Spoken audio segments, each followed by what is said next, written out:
ils nous font des courbettes, quand ils viennent balayer ma maison, quand ils viennent m'offrir des costumes, quand ils me donnent de l'argent, comment je dois me comporter maintenant vis-à-vis d'eux, puisqu'ils m'ont fait autant de bien que ça, qu'est-ce que je dois faire en retour? Mais ce n'est pas le propos du jour, c'est tout le contraire. Comment je vais me comporter vis-à-vis de mon frère quand il m'aura fait du mal? Amen. Quelle attitude j'aurai vis-à-vis de ma sœur quand elle m'a craché dessus? Amen. Comment je vais réagir quand on va m'insulter dans l'église? Parce que ce message-là, c'est pas pour les gens du dehors. Hein. Là, Jésus parlait à ses disciples. Il ne parlait pas aux non-croyants. Hein? C'est facile de parler des gens du dehors quand ils ne sont pas dedans. Mais ce message, c'est pour nous, en tant qu'Église. Parce que quand on dit trop, c'est trop. Alors au bout d'un moment, on doit redresser la barre. On doit ramener les valeurs que Dieu a mis dans sa parole. N'oubliez jamais que Jésus a pris du temps pour enseigner ses disciples. Et heureusement. Parce que s'il ne leur avait pas donné cet enseignement-là, comment nous on aurait reçu l'évangile d'aujourd'hui? Impossible. Mais regardez, on va lire ensemble. Hein. Vous allez voir, on va essayer d'y aller doucement. Et ça commence bien. On dit, si ton frère a péché contre toi, pas contre un autre, contre toi. Donc, cette parole s'adresse à moi comme à toi. Nous tous qui sommes ici. Pas à celui dehors. Matthieu 18, pardon, à partir du verset 15. Si ton frère a péché contre toi, va et reprends-le seul à seul. Il n'a pas dit, si ton frère a péché contre toi, raconte-le à tout le monde. C'est pas marqué. Si ton frère a péché contre toi, si ta sœur a péché contre toi, va lui parler, va reprendre ton frère et ta sœur. Matthieu 18, à partir du verset 15. S'il t'écoute, tu as gagné ton frère. Si elle t'écoute, tu as gagné ta sœur. Mais s'il ne t'écoute pas, prends avec toi une ou deux personnes afin que toute l'affaire se règle sur la déclaration de 2 ou 3 témoins. On va revenir dessus. S'il refuse de les écouter, dis-le à l'Église. Et s'il refuse aussi d'écouter l'Église, qu'il soit à tes yeux comme les membres d'un autre peuple et des collecteurs d'impôts, devant vous, parce que des étrangers. Je vous le dis en vérité, tout ce que vous lirez sur la terre sera lié au ciel, et tout ce que vous direz sur la terre sera lié au ciel. Je vous dis encore que si 2 d'entre vous s'accordent sur la terre pour demander quoi que ce soit, cela leur sera accordé par mon Père Céleste. En effet, là où 2 ou 3 sont rassemblés en mon nom, je suis au milieu d'eux. Amen. Amen. On va détailler ce texte-là. Donc, tu te mets dans la position qu'un frère a péché contre toi, une sœur a péché contre toi, des membres de l'Église. Là où normalement, le commandement de Dieu doit primer, aimez-vous les uns les autres, supportez-vous les uns les autres, pardonnez-vous réciproquement comme Christ vous a pardonné. Normalement, cet automatisme-là, on devrait le pratiquer. Mais si on le pratique, c'est pour faire plaisir à Dieu. Parce que Dieu l'a dit, donc on lui obéit. Amen. N'oubliez jamais qu'on avait un autre maître, on lui obéissait à doigt et à l'œil, celui-là. Hein? Le prince de ce monde-là. Notre ennemi. Celui qui voulait notre mort. Hein? Lui dit, hey, va taper l'autre. Ah oui, tout de suite, il dit, bon. Va cracher son pou. Rentre dedans, pas. Ah, dès qu'il donnait un ordre, celui-là, on obéissait. On a changé de camp, on ne nous a pas forcés. On a entendu un jour parler de Jésus, on a accepté Jésus, on est devenus les enfants de Dieu. Maintenant, notre maître, c'est Jésus. C'est plus l'autre, hein. Donc l'autre, on ne lui obéit plus. Amen. Normalement, ça doit être comme ça, parce qu'on ne peut pas avoir 2 maîtres. C'est pas possible. Donc on a 2 oreilles, peut-être qu'on écoute Jésus d'un côté et le diable de l'autre, je ne sais pas. Mais là-dedans, c'est bizarre, non? Hein? Il y a la confusion. Et nous, c'est la voix du bon berger qu'on doit écouter. Donc, si un jour ça t'arrive dans l'église, et ça t'arrivera, c'est sûr, parce que c'est tant qu'il y aura des hommes, ça sera comme ça. On n'est pas exempt parce qu'on est dans l'église. Si quelqu'un pêche contre toi, si quelqu'un désobéit par exemple à la loi de Dieu vis-à-vis de toi, quelle est ta réaction tout de suite, première? Hé, la sœur, ta ta ta ta ta ta ta. Hé, le frère, c'est parce qu'il a fait ta ta ta ta ta ta ta. C'est pas ce que Jésus a enseigné. si Jean-Luc a péché contre moi, je dois aller voir Jean-Luc seul à seul. Et je parle à Jean-Luc de ce qu'il m'a fait. Et si Jean-Luc m'écoute, il dit c'est vrai, on n'en parle plus. J'ai gagné mon frère. Amen? Je l'ai gagné. On est toujours frères, on s'aime. C'est fini. Le problème est terminé. Mais le problème, c'est qu'on ne le fait presque jamais, ça. Ouais, la sœur, à l'église. Mais qu'est-ce qu'elle m'a fait? Et on colporte ça chez tout le monde. Mais le problème, c'est que ce qui est dedans, ça sort dehors. Puis j'avais une fuite sur un tuyau d'eau. La fuite, elle ne vient pas de dehors, hein, elle vient de l'intérieur du tuyau. Et ça sort vite. Hein. Et bien le mauvais témoignage, le mauvais comportement, quand ça ne reste pas dans l'église, ça sort. Et les gens ont des oreilles dehors. Ah, c'est ça là-bas. Je croyais qu'ils s'aimaient là-bas. Ouh, mais je ne vais pas là-bas. Hein. Ah non. Je peux être sali comme ça. Ah non, hein. Je vous dis ça, ce message-là, c'est un médicament pour nous, pour l'église.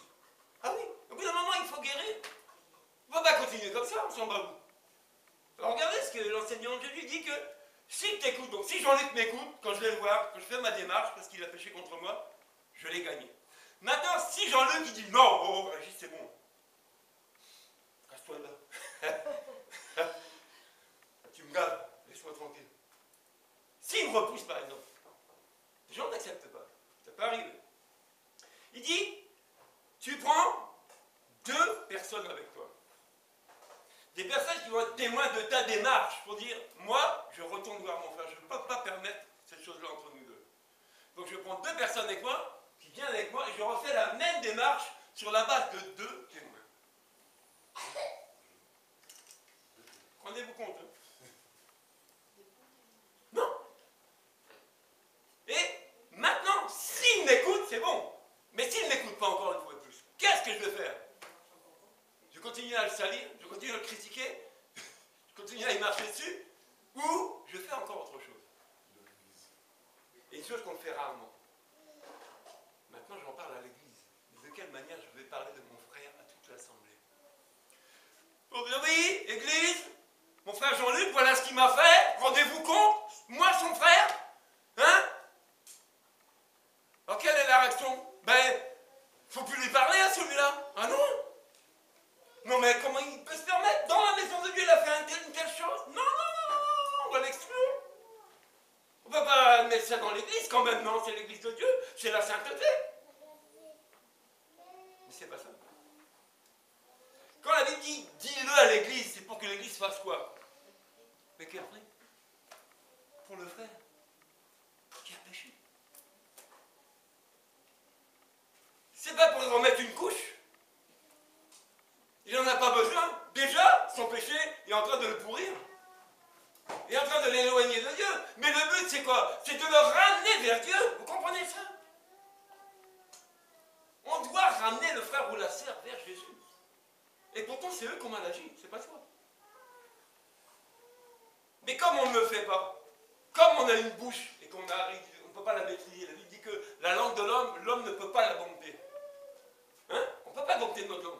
Aujourd'hui, il y en a un qui peut dompter ma langue. Il faut lui demander, dompte ma langue, mets à mort comme les chevaux pour diriger, parce que ma langue, la langue, hein, vous savez, c'est un petit membre.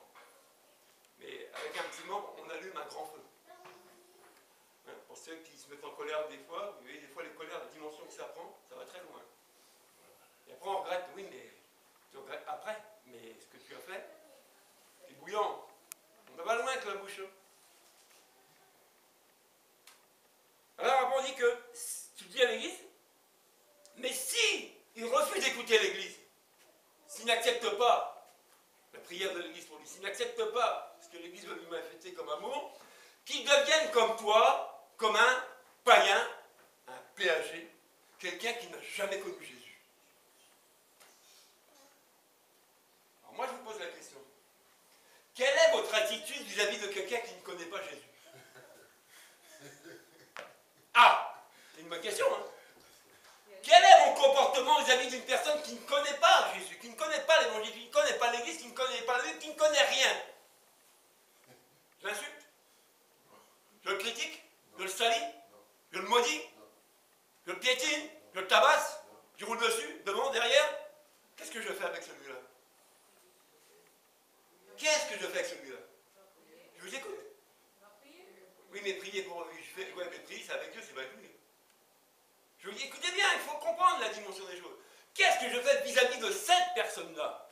pas ce que je fais avec Dieu.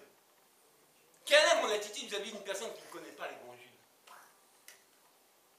À votre avis, si je vais dans les rues évangéliser, ce qu'on appelle évangéliser, amener la bonne nouvelle à quelqu'un qui ne la connaît pas, comment je m'adresse à lui? En gueulant dessus? En se forçant comme un prunier? Tu vas accepter Jésus, ouais? T'as vu ce que t'as fait? Honte à toi! Mauvais, méchant. Mais est-ce que c'est ça mon attitude pour le gagner? Alors quelle attitude je dois avoir vis-à-vis de cette personne-là? L'amour. Je dois lui manifester quoi? L'amour. Mais pourquoi? Parce qu'il y en a un qui me l'a manifesté un jour. Amen. On ne doit jamais oublier que si on est dans cet endroit aujourd'hui, c'est parce qu'il y en a un qui m'a aimé avant, le premier. Et cet amour qui m'a manifesté et que j'ai reçu, je dois aussi la donner, la témoigner. Amen. Et ça, c'est vis-à-vis de quelqu'un qui ne connaît pas, un païen, un péagé, un non-croyant. Alors, si je vais évangéliser et que je sais faire ça vis-à-vis des non-croyants, à plus forte raison, celui qui croit déjà, quelle est mon attitude? Vis-à-vis d'un chrétien, quelle est mon attitude? Quel est mon comportement quand quelqu'un a péché contre moi? Comment je réagis aujourd'hui? Est-ce que je vais vers le Seigneur et dis, Seigneur, regarde mon frère. Regarde, il s'est détourné de toi. Regarde, il a fauté. Regarde, il est tombé. Regarde ceci, regarde cela. Quelle va être mon attitude vraiment vis-à-vis de ça? Est-ce que je vais avoir la compassion qui va me pousser à aller voir mon frère pour me réconcilier avec lui, pour faire la paix avec lui, pour lui montrer que j'aime Dieu? Alors si j'aime Dieu, que je ne vois pas, comment je ne peux pas aimer mon frère que je vois? La Bible dit que je suis un menteur. Donc je suis un menteur potentiel, un gros menteur qui parle bien de Jésus, mais au plus profond de moi dans mes actes, je mens devant Dieu. Par ma façon de faire, je suis un menteur. Et la Bible dit qu'il n'y a aucun menteur n'ira dans le royaume. Zéro. Oui, le corps du Christ souffre à cause de notre comportement, nous, vis-à-vis des uns des autres. C'est l'amour qui doit nous pousser à aller vers l'autre pour le gagner. C'est la compassion. C'est pas parce qu'il a mal agi que je vais tenir compte de sa mauvaise action et je vais rabâcher ça 10 000 années. Mais qu'est-ce que je vais gagner? Rien. Tu as perdu ton frère. Et vous voyez, c'est cette pratique-là qui tue les églises. On dit la bouche, ça tue. C'est une arme puissante, la langue. Ça tue les gens. Parce que quelqu'un qui a mal agi et qui est convaincu qu'il a mal agi, il le sait, non? Bon, je ne vais pas y répéter tous les jours qu'il a mal fait, il sait déjà. Regardez bien, pour ceux qui sont mariés, il y a des maris ici? Les hommes qui sont mariés. Ange, tu es marié? Ah oui, attends, oui. Ah, je te rappelle que tu es marié. Regardez souvent entre couples. Tu fais une erreur. Puis bon, tu vas voir ta femme, oui, bon chérie, vraiment. Ah. Bon, elle t'aime. Elle dit, bon, allez, je te pardonne. Alors toi, tu dis, oh, la parade, elle m'a pardonné. Puis, chemin faisant peut-être 2 mois, 3 mois, 4 mois, tu marches, si c'est bon. Tu ne penses même plus à la faire. Tu penses que c'est parti, c'est passé. Puis un jour, on ne sait pas ce qui se passe, elle te ramène la sauce dans le même plat. Voilà ce que tu m'as fait il y a 10 mois. Oh! Mais c'est pas possible. Mais je croyais qu'elle m'avait pardonné. Je pensais que c'était fini l'affaire depuis des années. Mais elle me reproche encore. Rendez-vous compte comment on est. Est-ce que vous croyez que les erreurs qu'on a faites avant de connaître Jésus, nos mauvaises attitudes, nos mauvais comportements, Jésus viendrait nous voir et dire, hé, regarde ce que tu as fait, toi, tel date, tel jour. Il me ramène ça toujours devant ma face. Mais ça serait horrible. Horrible. Mais il n'a pas fait ça. Lui, il m'a pardonné, il a effacé. Comprenez? Il a effacé. C'est plus sous ses yeux, le mal que j'ai fait. Mais pourquoi c'est encore sous nos yeux le mal qu'on nous fait? Pourquoi on en a encore à ce niveau-là? Vous voyez, c'est un grave problème. Pas un petit problème, un gros problème que nous avons. Parce que si tu ne pardonnes pas ton frère, est-ce que tu crois que Dieu va te pardonner? Ah, attention, hein, les illusions. On n'est pas dans les nuages, on est dans le concret. Là. On est dans les Écritures. Et c'est pas moi qui ai écrit la Bible. C'est l'enseignement de Jésus que je vous lis là. C'est pas quelqu'un d'autre. Hein. C'est pas Pierre, Paul, un autre, non, c'est Jésus qui parle. Moi, je vous dis ça parce qu'on doit changer d'attitude. C'est pas possible qu'on continue une vie chrétienne à juger, à critiquer, à salir tout le monde comme ça dans l'église. Rendez-vous compte. Après, on dit, ah oui, le frère. Mais le frère, à force que tu parles là sur sa tête, et bien il a pris les bagages. Il est rentré chez lui.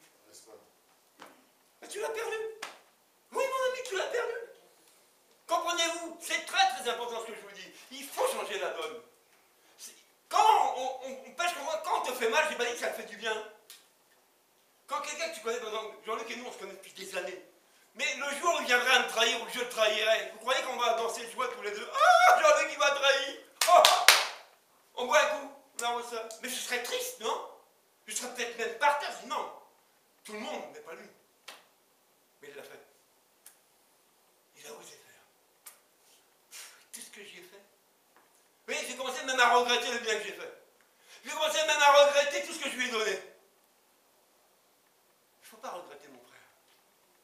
Ce que tu as fait, tu l'as fait sous le regard de Dieu. Vous comprenez ça? Il ne faut jamais regretter ce que tu as fait. Jamais. Tu l'as fait, on ne t'a pas forcé, on ne t'a pas menacé qu'un revolver de donner. Hein. Tu l'as fait parce que ton cœur t'a dit donne. Il ne faut pas regretter ça. Mais regardez, si seulement quand ces choses arriveraient, et je dis Dieu, fais-moi grâce, épargne-moi ça, mais ça arrive, hein. Vous savez, dans toutes les églises, il y a des divisions. C'est que tout est bien, tout est beau, puis là, si vous partez, ça casse, il n'y a plus personne. Qu'est-ce qui se passe? Ah, c'est le pasteur, il a péché. Hein. Ah, c'est le pasteur, il ne sait pas gérer son église. Bon, c'est toujours il faut trouver un coupable. Vous voyez, tellement on est sage avec notre bouche qu'il faut trouver un coupable. Accusez, levez-vous. Je suis là. Bon, vous êtes guillotiné demain. Bon, ok. Partout, on cherche toujours des coupables. Amen. Mais on n'a pas la sensibilité de l'esprit ou la réaction qui lui dit, bon, je vais aller parler à mon frère, parce que c'est pas normal, son comportement. Il faut que ça change. Je ne peux pas le laisser partir à travers comme ça, il va se perdre. Jean-Luc, ressaisis-toi, qu'est-ce que je t'ai fait, Jean-Luc? Si je t'ai mal fait, si je mal fait, pardonne-moi, Jean-Luc. Franchement, pardon, c'est peut-être sorti de ma bouche comme ça, je ne sais pas conscient, je ne sais pas ce qui s'est dit. Mais si c'est ça qui fait qu'on ne se parle plus, pardon. Je me dis pardon. Mais oui, ça c'est l'attitude à adopter ici, dans l'église, pas devant. Je veux dire, ah, j'ai pas besoin de mon frère, c'est ça que tu ne vois pas. Mais quand tu le croises dans la rue, est-ce que tu vas le voir? Et tu fais la démarche. Je vous dis, ça c'est un bon médicament pour la vie chrétienne, un très bon médicament. Et l'ordonnance, elle est éternelle. Hein. Ça va même la renouveler. Bon, on va continuer. Hein. Et regardez, on dit que s'il refuse aussi d'écouter l'Église, qu'il soit à tes yeux comme un membre d'un autre peuple, un collecteur d'impôts. Je vous dis en vérité, tout ce que vous lirez sur la terre sera lié au ciel, tout ce que vous lirez sur la terre sera délié au ciel. Ça veut dire quoi cette parole-là? Ça parle du pardon. Que si j'arrive avec mon frère, et si on arrive à se pardonner, si son péché est pardonné, c'est pardonné au ciel. Par contre, si ce n'est pas pardonné, c'est lié sur la terre. Ce sera lié au ciel, mon pardon. C'est inscrit. C'est inscrit. Quand on dit si deux s'accordent, c'est lié à quoi? Mais c'est lié aux deux témoins, ou trois témoins qui font la démarche d'aller voir le frère. Si deux personnes s'accordent, si on est d'accord, nous, pour faire la démarche d'aller voir le frère ou la sœur, pour se parler dans la vérité, pour se pardonner réciproquement, alors, Dieu dit, demandez ce que vous voulez, c'est bon, j'accorde, c'est bon. Parce que je suis avec vous. Il faut comprendre les textes. On ne va pas creuser loin les juifs, les synagogues, tout ça ce matin, c'est pas le but.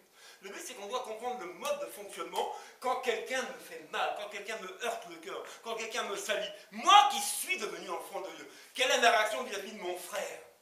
Pas du non-croyant, de mon frère ou de ma soeur qui a accepté Jésus comme moi.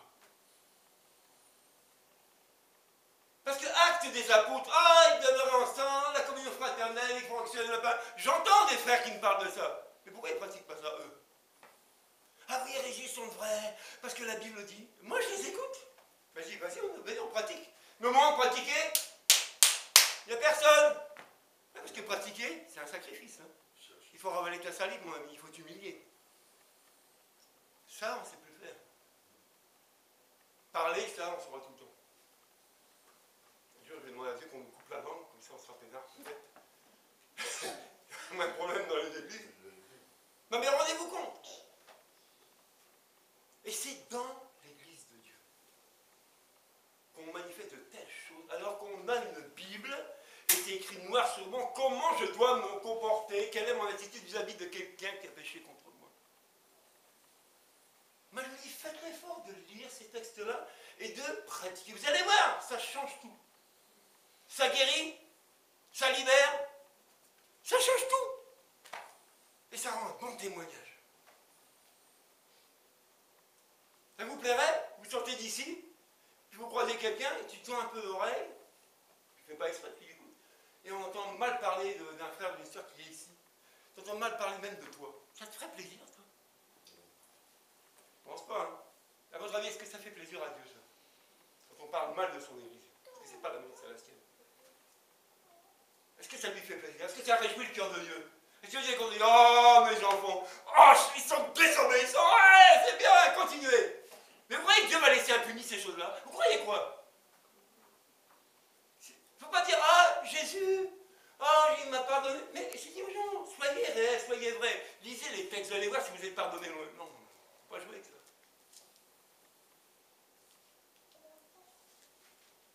Pécher veut dire désobéir à la loi divine.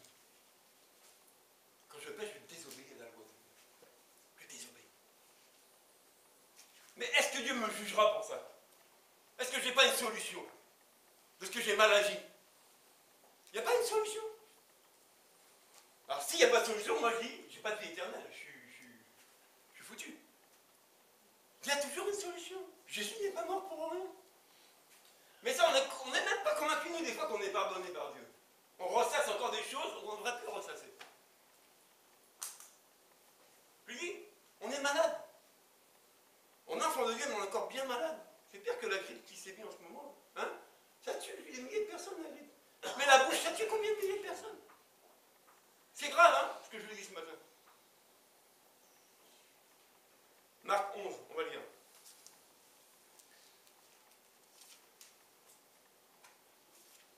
« 24 et 26.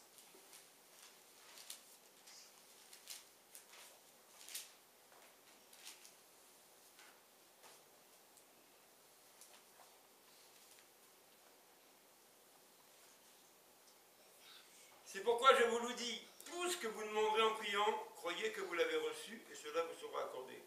Et lorsque vous êtes debout pour prier, si vous avez quelque chose contre quelqu'un, pardonnez-lui, afin que votre Père Céleste vous pardonne aussi vos fautes. Mais si vous ne pardonnez pas, votre Père Céleste ne pardonnera pas non plus les vôtres. C'est compris ça? Est-ce qu'on a des oreilles? Lorsque vous êtes debout en train de prier, oh Jésus, et que j'ai quelque chose contre quelqu'un, et que je n'ai pas été demandé pardon, et qu'on ne s'est pas pardonné, est-ce que moi, mes fautes sont pardonnées? D'après ce texte, non. On va relire, on y va doucement, on va relire. Il faut que ça soit clair. Moi, je dois avoir fini avant de commencer. Non, ce que je vous dis, c'est écrit. Il y va. C'est pourquoi, hein, Marc, chapitre 11, verset 24, il dit, c'est pourquoi je vous le dis. Tout ce que vous demanderez en priant, croyez que vous l'avez reçu et cela vous sera accordé. J'ai mal agi, j'ai fait ceci, je dit, Seigneur, pardon, bon, je l'ai demandé, je l'ai reçu, je suis pardonné. Je suis content. Mais regardez la technique, et lorsque vous êtes debout pour prier, si vous avez quelque chose contre quelqu'un, pardonnez-lui afin que votre Père Céleste vous pardonne aussi vos fautes. Donc je ne veux pas, par exemple, ma soeur m'a heurté, a péché contre moi, je ne veux pas la pardonner. Et ce qu'elle m'a fait, c'est même pas la peine qu'elle vienne me voir. Mon frère, encore moins, je ne veux même plus entendre parler de lui, mes poils s'irrissent sur le bras dès que j'entends son nom. Hors de moi! Et je vais voir Jésus. Et je prie. Bon, je vais avoir une réponse quand? De Dieu. Dans une attitude comme ça. Non mais attends. Est-ce qu'on est vrai un peu de temps en temps? Vous voyez, ce n'est pas des longues et des belles prières pour épater le monde hein, que Dieu veut. C'est des cœurs sincères. Sois vrai, mon frère, ma soeur. Mais le problème, c'est que la vérité, ça coûte. Mais vaut mieux que ça te coûte là et que tu aies une place au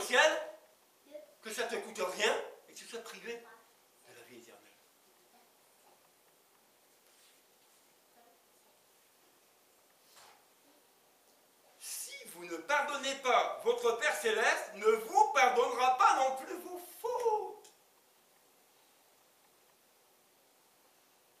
J'ai mal fait. Qui ne fait pas mal? Tant qu'il y aura des hommes, on fera mal, vous savez. Tant qu'on aura cette enveloppe charnelle qui est liée au péché, on fera des histoires. Mais si à chaque histoire Dieu ne pardonne pas, comment je vais faire? Comment je vais faire? Donc je suis encore coupable. Je suis un coupable. Je suis un criminel. Tout ça parce que je ne veux pas pardonner à l'autre. Mais si je pardonne à l'autre, je suis libéré. J'ai la grâce qui coule. J'ai la faveur de Dieu de nouveau. Parce que j'ai fait la démarche d'aller demander pardon à mon frère. Est-ce que ça me coûte un bras, une jambe?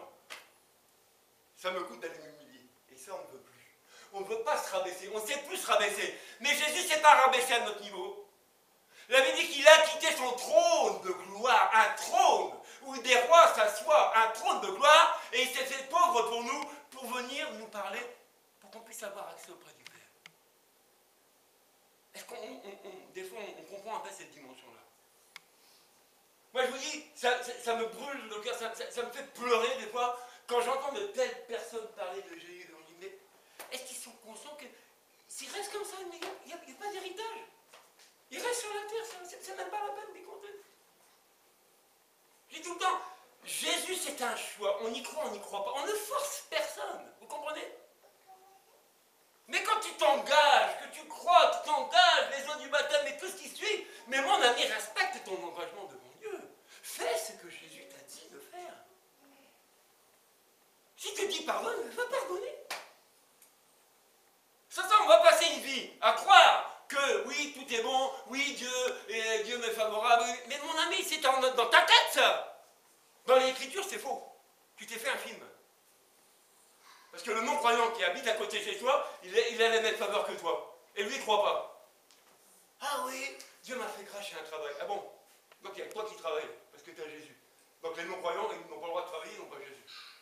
Ah, j'ai eu mon permis de conduire. Ah bon? Ton voisin, là, il n'a pas Jésus, et lui, il roule avant toi-même. Oui, il faut faire gaffe quand on parle. Je ne dis pas que Dieu n'est pas capable de t'ouvrir des portes pour ton permis de conduire.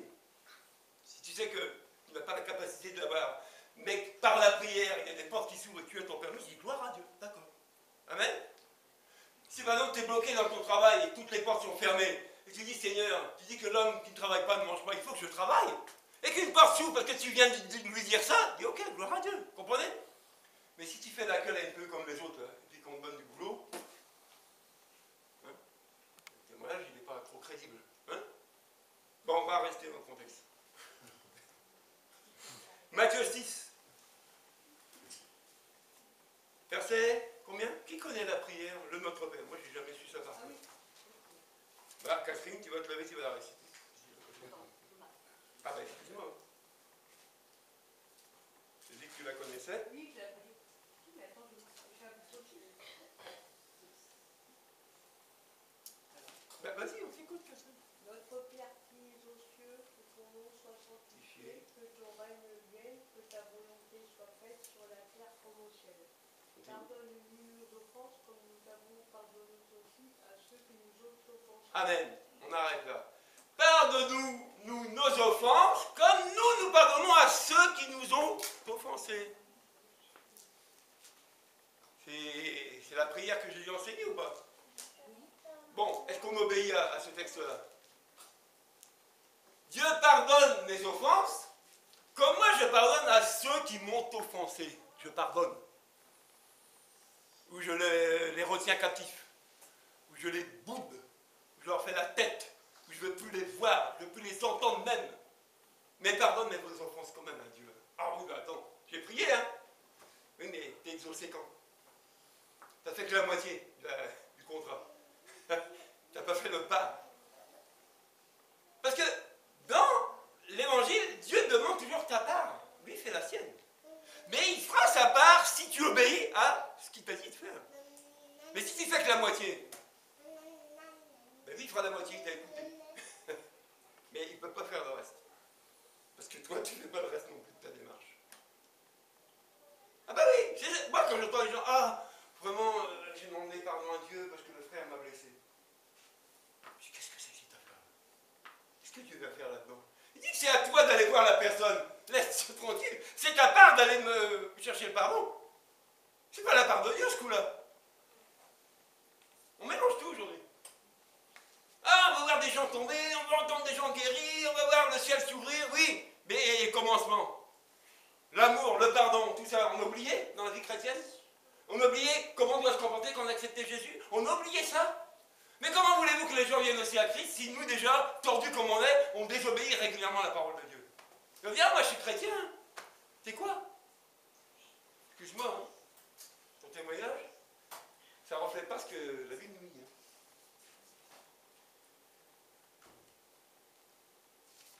Donc, pour pardonner, être pardonné par Dieu, il faut pardonner aux autres.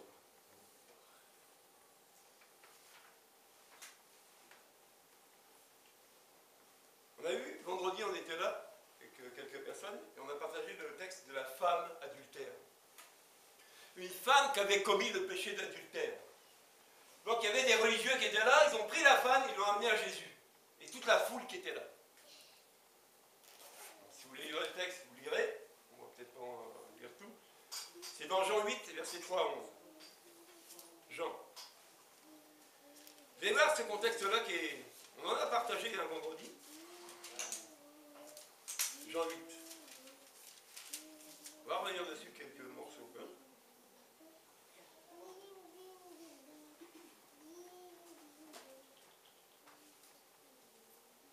Ah, voilà. Mais dès le matin, il revint du temple et tout le peuple s'approcha de lui. Il s'assit et se mit à enseigner. Alors les spécialistes de la loi, les pharisiens, amenèrent une femme surprise en train de commettre un adultère. Ils la placèrent au milieu de la foule et dirent à Jésus, « Maître, cette femme a été surprise en flagrant délit d'adultère.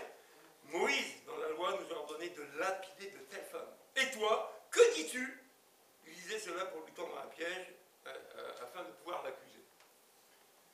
Bon, selon la loi, dans l'Ancien Testament lévitique, vous pourrez lire chez vous Lévitique 20 au verset 10, quelqu'un qui commettait l'adultère était puni de mort. C'est comme ça. La loi, du temps de Moïse dans l'Ancien Testament, tu commettais ce péché-là d'adultère, tu étais puni de mort.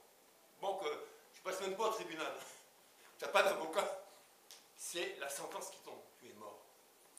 Donc, ces religieux-là, qui connaissaient cette loi-là, se sont dit, tiens, on va aller voir Jésus. Lui qui parle autrement, lui qui pense qu'il est mieux que nous, lui dit qu'il est fils de Dieu. On va aller voir ce qu'il va nous raconter. Voir si lui, il respecte la loi. Donc il place cette dame adultère devant toute la foule qui était là, pour lui foutre la bonne honte en même temps. Hein? Déjà la dame dans son cœur, elle sait qu'elle est condamnée, qu'elle doit mourir. Tout le monde la regarde, mais elle est triste, elle est humiliée. Et ils en mettent encore une couche. Puis ils attendent qu'une chose. Ah, voilà la tuer. Mais vous savez ce qu'on fait avec notre bouche quand quelqu'un a péché. On lapide la personne avec notre bouche, on la lapide. Et pourtant, on dit qu'on a Jésus. Mais est-ce que Jésus a dit, allez-y, hein, la loi dit ça, c'est vrai, obéissez à la loi de Moïse, tuez la femme. Jetez-lui la pierre.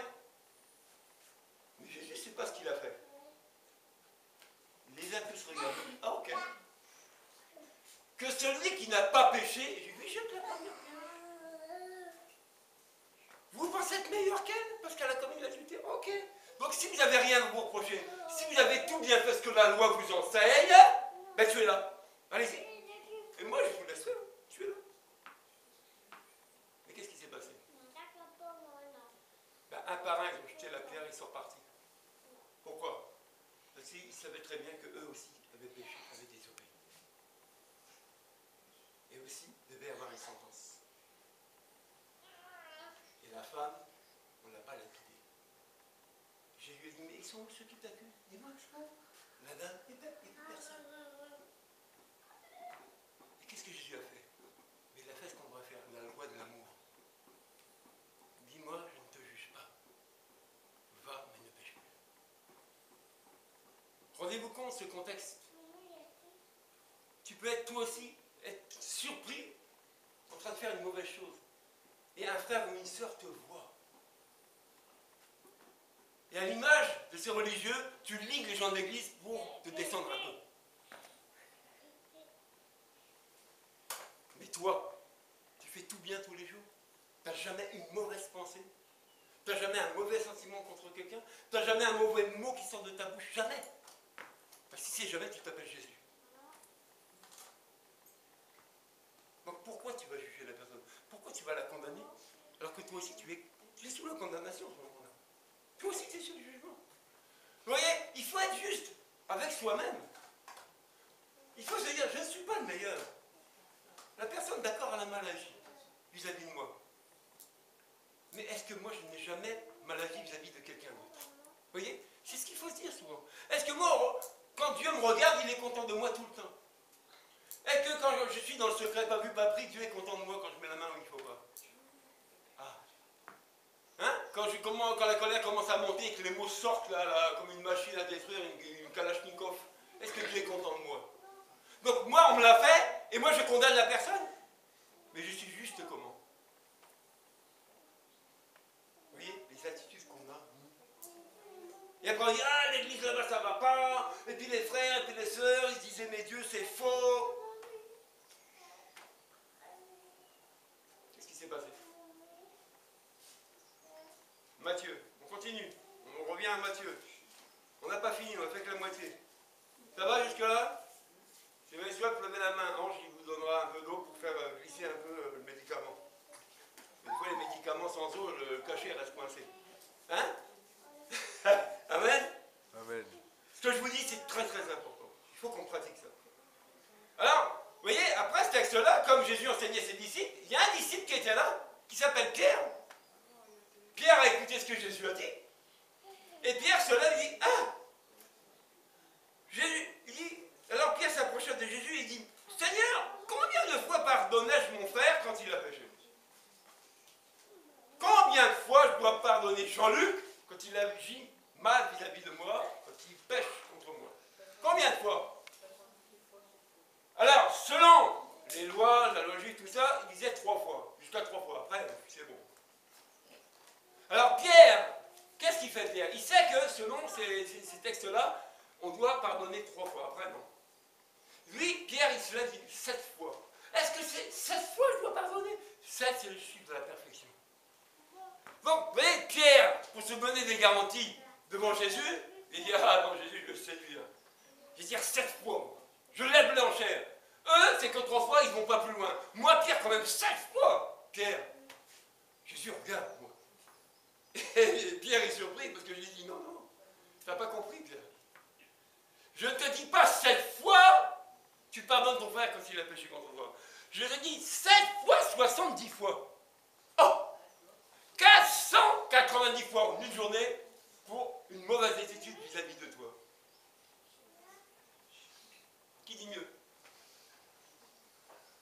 Qui dit mieux? Moi je vous dis, qui dit mieux? Qui peut enchérir? Qui?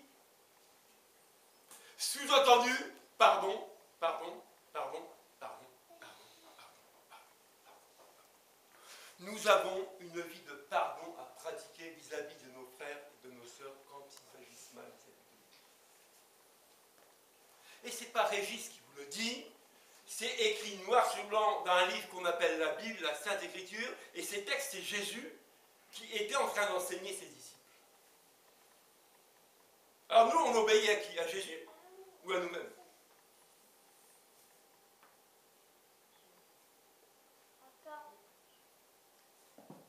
Alors, Jésus lui explique à Pierre une parabole. Il dit, c'est pourquoi le royaume des cieux ressemble à un roi qui voulait régler ses comptes avec ses serviteurs.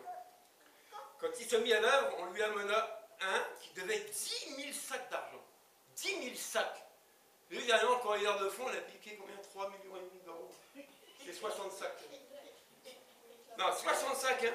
Là, c'est 10 000 sacs d'argent. Lui, il a fait encore plus fort que le convoyeur. Comme il n'avait pas de quoi payer son maître, on ordonna de le vendre. Parce qu'à cette époque-là, quand tu avais une dette contre quelqu'un, tu ne pouvais pas la régler, on te vendait comme un esclave. Ou alors on t'emprisonnait. Ou alors on vendait tous tes biens et ta famille avec. Il fallait récupérer. Donc tu étais vendu. Tu étais emprisonné. C'était la sentence quand tu ne pouvais pas payer ta dette. Donc, qu'est-ce qu'il fait, ce serviteur-là, vis-à-vis de celui qui lui réclame l'argent qu'il lui devait? Il dit, le serviteur se jeta par terre, se prosterna devant lui en disant, Seigneur, prends patience envers moi, et je te paierai tout. Et le roi, ce serviteur-là, dit, rempli de compassion. Le maître de ce serviteur le laissa partir et lui remit la dette. Vous avez entendu? Tu ne me dois plus rien. Tu me devais 10 000 sacs d'argent. Puisque tu t'es humilié, puisque tu m'as supplié, je te remets ta dette. Ah, tu es libre. Quand on vient vers Jésus, qu'est-ce qu'on fait? Seigneur, pardonne-moi ce que j'ai fait. Pardonne-moi mes mauvaises actions. Pardonne-moi ceci, pardonne-moi cela, pardonne-moi un tel, pardonne-moi un truc, pardonne-moi en haut, pardonne-moi en bas. Et qu'est-ce que Jésus fait? Il dit, je te remets ta dette. Tu es pardonné, sois libéré. Et le gars, rendez-vous compte, il est libre, il ne doit plus rien. Il ne sera pas esclave, sa famille ne sera pas vendue, il ne sera pas poursuivi, il ne finira pas en prison. Il est tranquille. Mais regardez ce qui se passe. Celui qui a été libéré de sa dette, il repart. Et en chemin, il rencontre quelqu'un. Et regardez, non, mais ça c'est surprenant. Ah, Dieu. Une fois sorti, ce serviteur rencontre un de ses compagnons qui lui devait 100 pièces d'argent. Donc, on t'a remis, tu devais 10 000, tu avais 10 000 sacs d'argent à qui tu devais à quelqu'un. Tu rencontres quelqu'un qui te doit 100 pièces. Presque rien. Une bagarre. Alors, quelle est ton attitude, toi? Regardez ce que lui, il a fait. Il attrapa à la gorge son compagnon. Et prêt à l'étrangler, disant, paie ce que tu me dois, donne-moi ce que tu me dois. Son compagnon tomba à ses pieds et le supplia. Prends patience envers moi, je te paierai. Mais l'autre ne voulut pas et alla le faire jeter en prison jusqu'à ce qu'il ait payé ce qu'il devait. Regardez, cette même personne sort de l'entretien avec son serviteur à qui il devait beaucoup d'argent. Puisqu'il en a supplié l'autre, il lui remet la dette. Il sort de là, il en rencontre un qui lui doit presque rien, et lui, il dit non, non, non, non, tu me payes.